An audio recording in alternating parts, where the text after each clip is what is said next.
নমস্কাৰ বন্ধু-বান্ধৱীসকল জ্ঞান বিজ্ঞান অসমৰ অন্যটা ভিডিঅ'লৈ আপোনালোক সকলোকে স্বাগতম জনাইছোঁ মই দিব্যজ্যোতি দুটামান গুৰুত্বপূৰ্ণ কথা আপোনালোকৰ লগত শ্বেয়াৰ কৰিবৰ কাৰণে ভিডিঅ'টো প্ৰস্তুত কৰিছোঁ যোৱা 28 আগষ্ট তাৰিখে এটা নটিফিকেশ্যন আহিছিলে ডাইৰেক্টৰ অফ সেকেন্ডাৰী এডুকেশ্যনৰ ফালৰ পৰা য'ত লিখা আছিলে যে যিসকল ইন সাৰ্ভিস আমাৰ কেণ্ডিডেট আছে যিসকলে টেটকাম ৰিক্ৰুটমেণ্ট টেষ্টত গ্ৰেজুৱেট আৰু পোষ্ট গ্ৰেজুৱেট পোষ্টৰ কাৰণে পাছ কৰিছে আৰু লগতে যিসকলৰ প্ৰচেছিং ফৰ ফাৰ্ডাৰ ভেৰিফিকেশ্যনৰ কাৰণে যিটো আপোনালোকৰ একনলেজমেণ্ট দিছে তেওঁলোকৰ কাৰণে সেই নটিচটো আহিছিলে আৰু ইন সাৰ্ভিস কেণ্ডিডেট সকলৰ কাৰণেহে সেই নটিচটো আহিছিলে গতিকে বহু সংখ্যকে এই ক্ষেত্ৰত মোক মোৰ ইউটিউবত আগত এটা ভিডিঅ' মই আপোনালোকক দিছিলোঁ 28 তাৰিখে মই এটা ভিডিঅ' আপলোড কৰিছিলোঁ সেই ভিডিঅ'টোত বহু সংখ্যকে কমেণ্ট কৰি আছে যে এই ক্ষেত্ৰত মানে ইন সাৰ্ভিসৰ বাহিৰেও মানে যিসকল কেণ্ডিডেট আমাৰ পাছ কৰি আছে তেওঁলোকে কিবা কৰিব লাগিব নেকি তেওঁলোকে কিবা ডকুমেণ্ট জমা দিব লাগিব নেকি লগতে ইন সাৰ্ভিসত নথকা বহু কেণ্ডিডেটে বৰ্তমান PhD কৰি আছে কোনোবাই বিভিন্ন ধৰণৰ ডিগ্ৰী লৈ আছে গতিকে তেওঁলোকে দিব লাগিব নেকি সেই সন্দৰ্ভতো বিভিন্ন ধৰণৰ কমেণ্ট আহিছে মই সকলোকে আপোনালোকক যিসকলে মোক সুধি আছে যিসকলে জনা নাই মই কথাখিনি ভালদৰে জনাই দিম যিসকলে বুজি পাইছে তেওঁলোকৰ কাৰণে নহয় ভিডিঅ'টো গতিকে আৰু লগতে আৰু এটা কথা ইয়াত মই উল্লেখ কৰিম আপোনালোকক যিহেতু মই আগৰ ভিডিঅ'টোত 28 তাৰিখে যিটো ভিডিঅ' আপলোড কৰিছিলোঁ তাত এটা কথা ৰৈ গৈছিলে যে আমাৰ যিসমূহ এতিয়া ইন সাৰ্ভিস থকা যিসমূহ কেণ্ডিডেটে এতিয়া NOC সমূহ তেওঁলোকে জমা দিবলৈ তেওঁলোকক এই নটিচটো দিছিলে যিসকল কেণ্ডিডেটে কিন্তু এই NOC সমূহ জমা দিব নোৱাৰিব তেওঁলোকৰ কিন্তু পৰৱৰ্তী সময়ত তেওঁলোকক ফাইনেলিষ্টত তেওঁলোকক মানে কেনসেল কৰা হ'ব তেওঁলোকৰ নাম নাহিব গতিকে এতিয়াও কিন্তু বহু সংখ্যক কেণ্ডিডেটৰ হয়তো কেনসেল হোৱাৰ চান্স আছে মানে যদিও আপোনালোকৰ প্ৰসেছিং ফৰ ফাৰ্ডাৰ ভেৰিফিকেশ্যন আপোনালোকৰ একনলেজমেণ্টখন দিছে মানে ফাইনেলিষ্টৰ কাৰণে যেহেতু আপোনালোকৰ নাম আহিব নামসমূহ পঠিয়াব সো তাৰ পাছতো কিন্তু একনলেজমেণ্টখন দিয়াৰ পাছতো কিন্তু এতিয়াও আপোনালোকৰ এটো ফাইনেল ভেৰিফিকেশ্যন বুলি ক'ব লাগিব যিসকল ইন সাৰ্ভিস কেণ্ডিডেট তেওঁলোকৰ কাৰণে এটো ফাইনেল ভেৰিফিকেশ্যন গতিকে সেই ইন সাৰ্ভিস কেণ্ডিডেট সকলৰো কিন্তু বহু সংখ্যক কেনসেল হোৱাৰ এতিয়াও চান্স আছে কিয় চান্স আছে মই আপোনালোকক জনাম এই ভিডিঅ'টো আপোনালোকে শেষলৈকে চাব আৰু বহুতো কেণ্ডিডেটে বৰ্তমান কনফিউজনত পৰি আছে যে এখন এপ্লিকেশ্যন আপোনালোকে তাত লিখি পেলাই দিব লাগিব যেহেতু তাত উল্লেখ কৰিছে যে আপোনালোকে এখন এপ্লিকেশ্যন দিব লাগিব লগতে আপোনালোকৰ যিকেইটা ডকুমেণ্টছ জমা দিবলৈ কৈছে সেইকেইটা তাত গাঁঠি পেলাই একেলগে আপোনালোকে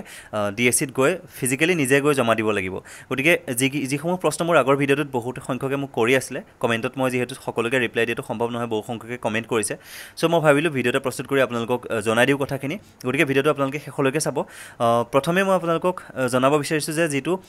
28 তাৰিখে আমাৰ যিটো নটিফিকেশ্যন ওলাইছিলে তাত স্পষ্টকৈ লিখা আছে যে এই নটিফিকেশ্যনটো কেৱল ইন সাৰ্ভিস কেণ্ডিডেট সকলৰ কাৰণেহে যদি বৰ্তমান সময়ত যিসকল কেণ্ডিডেটে পাছ কৰিছে আৰু ফাৰ্ডাৰ ভেৰিফিকেশ্যনৰ কাৰণে তেওঁলোক সিলেক্ট হৈছে তেওঁলোকৰ ভিতৰত যদি ইন সাৰ্ভিস কেণ্ডিডেট আছে অৰ্থাৎ কোনোবা ডিপাৰ্টমেণ্টত যদি চৰকাৰীভাৱে ৰেগুলাৰ পোষ্টত কাম কৰি আছে তেতিয়াহে আপোনালোকক সেই NOC সমূহ আপোনালোকে জমা দিব লাগিব যেহেতু হাইস্কুলত যদি আপোনালোকে কাম কৰি আছে তেতিয়াহ'লে আপোনালোকে এপইণ্টিং অথৰিটি যেহেতু IS হয় গতিকে ইনস্পেক্টৰ অফ স্কুল হয় গতিকে তেওঁলোকৰ পৰা আপোনালোকে কি কৰিব লাগিব NOC ল'ব লাগিব সেইটো সকলোৱে জানে তাৰ পাছতে যদি আপুনি এলিমেণ্টাৰী এডুকেশ্যন ডিপাৰ্টমেণ্টত কাম কৰি আছে তেতিয়াহ'লে আপোনালোকে director of elementary education Kahilipara গুৱাহাটীত তাৰ পৰা আপোনালোকে NOC উলিয়াব লাগিব সেই NOCখন আপোনালোকক লগত লাগিব তাৰ পাছতে আপোনালোকে বিভিন্ন ধৰণৰ ডিপাৰ্টমেণ্টত যদি কাম কৰি আছে ইলেক্ট্ৰিচিটি হওক হেল্থত হওক তাৰ পাছত আমাৰ ট্ৰান্সপৰ্টেশ্যন হওক যিকোনো ডিপাৰ্টমেণ্টত যদি আপোনালোকে কাম কৰি আছে বা আপোনালোকে ADREৰ জৰিয়তে যদি আপোনালোকে সিলেক্ট হৈছিলে কোনোবা ডিপাৰ্টমেণ্টত কাম কৰি আছে তেতিয়াহ'লে আপোনালোকে NOC দিব লাগিব যেহেতু গতিকে আপোনালোকৰ যিটো এপইণ্টিং অথৰিটি হয় তাৰ পৰা আপোনালোকে NOC এখন উলিয়াব লাগিব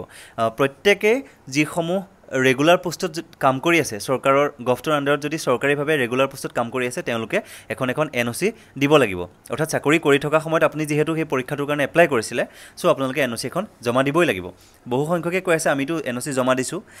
এইটো কেতিয়াও সম্ভৱ নহয় এতিয়ালৈকে NOC জমা লোৱাই নাই তেওঁলোকে এতিয়াহে তেওঁলোকে NOC জমা ল'ব সো আপোনালোকে সকলোৱে সেই NOCখন লৈ ল'ব দ্বিতীয়তে কথা হ'ল যে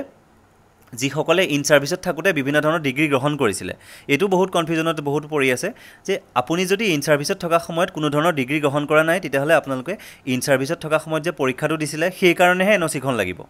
আৰু লগতে যদি আপোনালোকে ইন সাৰ্ভিসত থাকোঁতে এই পৰীক্ষাটো দিছে তেতিয়াহ'লে সেই আপোনালোকক NOC এখন লাগিব পৰীক্ষাটো দিয়াৰ কাৰণে NOC এখন লাগিবই নো অবজেকশ্যন যে আপোনালোকৰ যে কোনো ধৰণৰ অবজেকশ্যন নাই পৰীক্ষাটো দিয়াৰ কাৰণে সেইটো আপোনালোকক NOC লাগিবই তাৰ লগতে যদি আপুনি কিবা ডিগ্ৰীও লৈছিলে ইন সাৰ্ভিসত থকা সময়ত ধৰক আপুনি গ্ৰেজুৱেশ্যন কৰিয়ে কিবা চাকৰি এটা আপোনালোকে পাই গ'ল পোৱাৰ পাছত আপুনি ভাবিলে যে নহয় মই গ্ৰেজুৱেশ্যনটো কৰি পেলাই চাকৰিটো কৰি আছোঁ, নহয় মই BEdটো কৰি লওঁ, নহয় মই মাষ্টাৰ ডিগ্ৰীটো কৰি লওঁ, তেতিয়াহ'লে সেই ডিগ্ৰীটো লওঁতে আপোনালোকে ডিপাৰ্টমেণ্টৰ পৰা আপোনালোকে প্ৰপাৰ চেনেলৰ জৰিয়তে আপোনালোকে NOC লৈ পেলাই আপোনালোকে সেই ডিগ্ৰীটো গ্ৰহণ কৰিছিলে নে নাই কৰা, সেইটো চাবৰ কাৰণেহে আপোনালোকক NOC দৰকাৰ হ'ব। গতিকে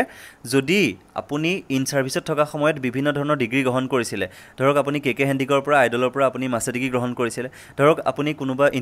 ইনষ্টিটিউটৰ পৰা আপুনি BEd ডিগ্ৰী গ্ৰহণ কৰিছিলে, গতিকে তেতিয়াহ'লে আপোনালোকক কি লাগিব, এখন NOC লাগিব যে আপুনি যে সেই ডিগ্ৰীটো গ্ৰহণ কৰিছে। চৰকাৰীভাৱে আপুনি চাকৰিয়াল এজনে যেতিয়া ডিগ্ৰী এটা গ্ৰহণ কৰে তেতিয়া প্ৰপাৰ চেনেলৰ জৰিয়তে NOC এখন উলিয়াই ল'ব লাগে, মানে ডিপাৰ্টমেণ্টৰ যে কোনো আপুনি ডিগ্ৰীটো লোৱাৰ কাৰণে কোনো অসুবিধা নাই, সেই সন্দৰ্ভত আপোনাক এখন NOC দিব, নো অবজেকশ্যন চাৰ্টিফিকেট এখন দিব, সেইখন আপোনালোকক দৰকাৰ হ'ব। চ' এতিয়া নিশ্চয় কথাটো বুজি পাইছে। ইন ছাৰ্ভিচত থকা যিসমূহ কেণ্ডিডেট তেওঁলোকে যদি ইন ছাৰ্ভিচত থকা সময়ত কোনো ধৰণৰ ডিগ্ৰী লোৱা নাই, তেতিয়াহ'লে আপোনালোকক এখন NOC লাগিব। সেই NOCখন হ'ল যে আপুনি নতুন এটা পোষ্টৰ কাৰণে এপ্লাই কৰিছে, সেইখন NOC লাগিব। যদি ইন ছাৰ্ভিচত থকা সময়ত আপুনি কিবা ডিগ্ৰী লৈছিলে, তেতিয়াহ'লে আপোনালোকক দুখন NOC লাগিব। এখন হ'ল আপুনি ডিগ্ৰী গ্ৰহণ কৰা NOCখন, ডিগ্ৰী লোৱা টাইমত এখন NOC উলিয়াব লাগিব সেইখন, আৰু লগতে এতিয়া সেই পোষ্টটোৰ কাৰণে যে এপ্লাই কৰিছে নতুন এটা পোষ্টৰ কাৰণে, সেইখন দুখন NOC আপোনালোকক দৰকাৰ হ'ব। যদি আপুনি ডিগ্ৰী গ্ৰহণ কৰিছে তেতিয়াহ'লে আপোনাক সেই ডিগ্ৰীটো গ্ৰহণ কৰাৰ কাৰণে NOC এখন দিব, সেইখন লাগিব, আৰু লগতে এই পৰীক্ষাটো যে দিছে টেটকাম ৰিক্ৰুটমেণ্ট টেষ্টটো, তাৰ কাৰণে আৰু এখন NOC উলিয়াব লাগিব। টোটেল দুখন NOC আপোনালোকে জমা দিব লাগিব, আৰু NOC দুখনৰ লগত আপোনালোকে তাত আৰু বিভিন্ন ধৰণৰ 4টা ডকুমেণ্ট টোটেল জমা দিব লাগিব। সেইকেইটা আপোনালোকে জানে, একনলেজমেণ্টখন দিব লাগিব, আপোনালোকৰ যিখন ডকুমেণ্ট ভেৰিফিকেশ্যনৰ সময়ত দিছিলে সেইখন দিব লাগিব। তাৰ লগতে এপ্লিকেশ্যন ফৰ্মখন যিখন আপোনালোকে এপ্লাই কৰাৰ টাইমত অনলাইন এপ্লাই কৰিছিলে যে এই পৰীক্ষাটোৰ কাৰণে, সেই এপ্লিকেশ্যন ফৰ্মখনৰ এটা কপি লাগিব। তাৰপাছত আৰু লগতে আপোনালোকক সেই দুখন NOC লাগিব, আৰু লগতে এখন এপ্লিকেশ্যন আপোনালোকে লিখি দিব লাগিব। আৰু যিসকল ইন ছাৰ্ভিচত থকা সময়ত কোনো ধৰণৰ ডিগ্ৰী লোৱা নাই, তেতিয়াহ'লে আপোনালোকক 3টা ডকুমেণ্ট লাগিব, এখন NOC পৰীক্ষাটো দিয়াৰ কাৰণে NOC, লগতে আপোনালোকৰ একনলেজমেণ্টখন, তাৰপাছত আপোনালোকৰ এপ্লিকেশ্যন ফৰ্মখন, আৰু লগতে এখন এপ্লিকেশ্যন আপুনি নিজে লিখি পেলাই দিব লাগিব। অৰ্থাৎ লিখি মানে হাতে নিলিখিব, আপোনালোকে প্ৰিণ্ট আউট কৰি ল'ব, মানে টাইপিং কৰি প্ৰিণ্ট আউট কৰি ল'ব। এতিয়া নিশ্চয় আপোনালোকে কথাখিনি বুজি পাইছে। গতিকে যিসকলে বুজি পোৱা নাছিলে তেওঁলোকৰ কাৰণেহে মই ভিডিঅ'টো প্ৰস্তুত কৰিছোঁ, বহু সংখ্যকে কমেণ্ট কৰি আছিলে। তাৰ লগতে ক'ব বিচাৰিছোঁ যে যিসকল কেণ্ডিডেটে বৰ্তমান কোনো ধৰণৰ চৰকাৰী পোষ্টত চাকৰি কৰি থকা নাই, চৰকাৰী পদত কোনো ধৰণৰ চাকৰি কৰি থকা নাই, তেওঁলোকে যদি বিভিন্ন ধৰণৰ ডিগ্ৰী লৈ আছে, আপুনি PhD কৰক লাগে বা বিভিন্ন ধৰণৰ ডিগ্ৰী যদি আপুনি লৈ আছে, কোনো ধৰণৰ আপোনাক NOC দৰকাৰ নাই। আপুনি সেই ডিগ্ৰীসমূহ আপোনাৰ নিজৰ ইচ্ছামতে আপুনি গ্ৰহণ কৰিছে, কাৰোৰ পাৰ্মিশ্যন ল'ব লগা আপোনাৰ কোনো ধৰণৰ কথা নাই। গতিকে আপুনি নিজাববীয়াকৈ লৈছে, তেতিয়াহ'লে আপোনাৰ প্ৰব্লেম নাই। কিন্তু বহু সংখ্যক কেণ্ডিডেট আছে আমাৰ এতিয়া যে টেটকাম ৰিক্ৰুটমেণ্ট টেষ্টটো পাছ কৰিছে, হাইস্কুল আৰু হাই ছেকেণ্ডেৰীৰ ক্ষেত্ৰত, পোষ্ট গ্ৰেজুৱেট আৰু গ্ৰেজুৱেটৰ ক্ষেত্ৰত যিসকলে পাছ কৰিছে। ইন ছাৰ্ভিচ বহু কেণ্ডিডেট আছে যিসকলে কি কৰিছিলে, সেই ইন ছাৰ্ভিচত থকা সময়ত, মানে চৰকাৰী চাকৰিটো কৰি থকা সময়ত তেওঁ ধৰক এজন গ্ৰেজুৱেট মানুহ আছিলে, বা তেওঁলোকে গ্ৰেজুৱেট ডিগ্ৰীটো লৈছিলে আৰু লগতে BEdটো কৰি আছিলে। গতিকে আৰু তেওঁলোকে ভাবিছিলে যে চাকৰিটো কৰি আছোঁ, এতিয়া মই কি কৰোঁ, এটা মানে আমি ডিষ্টেঞ্চত মাষ্টাৰ ডিগ্ৰী এটা কৰি লওঁ। চ' ডিষ্টেঞ্চত মাষ্টাৰ ডিগ্ৰীটো কৰিব যাওঁতে তেওঁ যদি কোনো ধৰণৰ পাৰ্মিশ্যন নলয়াকৈ নিজৰ মনইচ্ছামতে এডমিশ্যনটো লৈ দিলে, লৈ পৰীক্ষা দি পাছ কৰি গ'ল, এতিয়া তেওঁ টেটকাম ৰিক্ৰুটমেণ্ট টেষ্টত তেওঁ পোষ্ট গ্ৰেজুৱেট টিচাৰৰ কাৰণে এপ্লাই কৰিছে। যিহেতু তেওঁ মাষ্টাৰ ডিগ্ৰীটো কৰোঁতে তেওঁ চাকৰি কৰি আছিলে, কিন্তু কোনো ধৰণৰ পাৰ্মিশ্যন লোৱা নাছিলে, মানে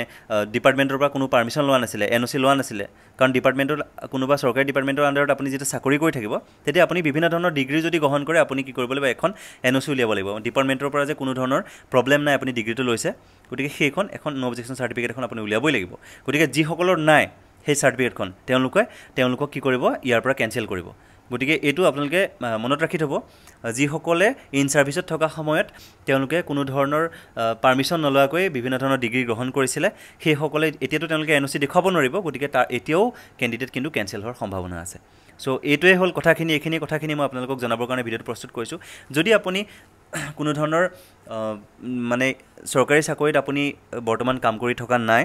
গতিকে আপোনাক কোনো ধৰণৰ NOCৰ প্ৰয়োজন নাই, আপুনি নিশ্চিন্ত থাকিব পাৰে ফাইনেল লিষ্টৰ কাৰণে। গতিকে এইখিনি আছিলে মেইন কথাখিনি। এতিয়া আপোনালোকে কি কৰিব লাগিব, এখন এপ্লিকেশ্যন লিখিব লাগিব। এপ্লিকেশ্যনখন কেনেদৰে লিখিব লাগিব সেইখন মই আপোনালোকক স্ক্ৰীণত আপোনালোকে নিশ্চয় দেখিছে। এনেধৰণে আপোনালোকে এপ্লিকেশ্যন এখন লিখিব। এপ্লিকেশ্যনখন আপোনালোকে স্ক্ৰীণশ্বট কৰি ৰাখক, যিসকলে লিখিছে বাৰু কোনো কথা নাই। গতিকে যদি লিখিব পৰা নাই তেনেকৈ এনেধৰণে চিম্পলকৈ এখন এপ্লিকেশ্যন লিখিব, লিখি লগতে আপোনালোকে যিকেইটা ডকুমেণ্টছ দিব সেইকেইটা তাত লগতে গাঁঠি DSCত ফিজিকেলি নিজে গৈ পেলাই আপোনালোকে জমা দি থৈ আহিব। গতিকে 6 তাৰিখৰ ভিতৰত আপোনালোকে যিহেতু জমা দিবই লাগিব এই ডকুমেণ্টছকেইটা গোটেইকেইটা। চ' আজি ভিডিঅ'টো মই এইটো কাৰণেই প্ৰস্তুত কৰিছিলোঁ, বহু সংখ্যকে মোক কমেণ্ট কৰি আছিলে যিহেতু, চ' সেইকাৰণে ভাবিলোঁ এটা ভিডিঅ' আপোনালোকৰ কাৰণে প্ৰস্তুত কৰি দিওঁ। এতিয়াও কিন্তু কেঞ্চেল হোৱাৰ সম্ভাৱনা আছে কেণ্ডিডেট, যিহেতু ফাইনেল লিষ্ট এতিয়ালৈকে হোৱা নাই। আৰু লগতে নিশ্চয় আপোনালোকে গম পাইছে গোটেইখিনি প্ৰচেছ কমপ্লিট হৈ গৈছে এতিয়া আমাৰ গ্ৰেজুৱেট পোষ্ট গ্ৰেজুৱেটৰ কাৰণে চ' খুব সোনকালেই এই কামখিনি হৈ যোৱাৰ পাছতে ফাইনেল লিষ্টৰ কাম তেওঁলোকে কৰিব গতিকে যিসকলে ইন ছাৰ্ভিচত আছে তেওঁলোকে সোনকালে গৈ পেলাই এই কামখিনি কৰক গতিকে আজি ভিডিঅ'টো ইমানেই আছিলে যদি ভিডিঅ'টো ভাল লাগিছে তেন্তে লাইক কৰিব শ্বেয়াৰ কৰিবলৈ নাপাহৰিব বন্ধু বান্ধৱীৰ লগত আৰু মোৰ চেনেলটো ছাবস্ক্ৰাইব কৰি থ'ব এনেধৰণৰ ইনফৰ্মেটিভ বিভিন্ন ধৰণৰ ভিডিঅ' আপোনালোকক মই আগবঢ়াই থাকিম আগন্তুক সময়ত thank you very much thanks for ৱাচিং